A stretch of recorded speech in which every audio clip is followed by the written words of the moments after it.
India Today's Foreign Affairs editor Geeta Mohan spoke to Gotabaya Rajapaksa back in 2018. Let's listen into this exclusive conversation. He was the man who played a major role in bringing about stability in Sri Lanka during the Tamil Tiger crisis. But there is another crisis of sorts, the political crisis that grapples Sri Lanka.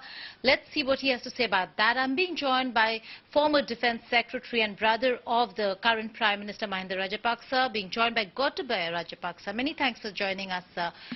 What do you make of the current political crisis that has grappled this country, again, maybe threatening it to yet another either constitutional deadlock or a political deadlock? My personal opinion is this is a political deadlock.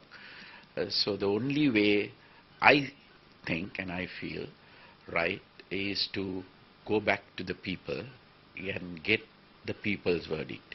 So my proposal is to dissolve this parliament and go for a general election, parliamentary election. So that I think very democratic, because in Sri Lanka sovereignty is with the people.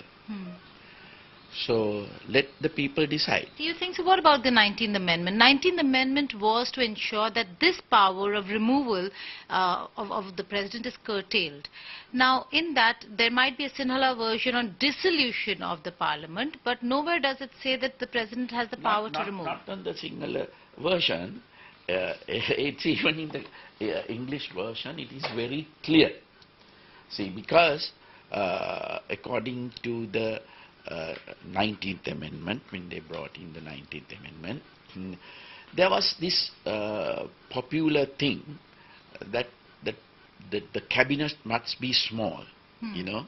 So that was one of the yes, confine it to election 30 promises given. So they made it according from the Constitution, they made it the number of the cabinet ministers, they restricted to 30. But then again, they created another option, that to form a national government or a coalition government, national government. Now, according to that, it says, notwithstanding anything contained in paragraph 1 of this article, where the recognized political party or the independent group which obtains highest number of seats in parliament forms a national government. The number of ministers in that cabinet of ministers, the number of ministers who are that can be decided by the parliament. That means you can increase the number of because the coalition government. Because of the national or coalition government. So when that's what they did, they the UNP and part of the SLFP formed this national government. Therefore, they were able to increase the number of ministers. I think there were about 70 ministers. But when one party of the national government withdraw from that coalition, then automatically you have to dissolve the cabinet. The cabinet of ministers will have to come down to 30.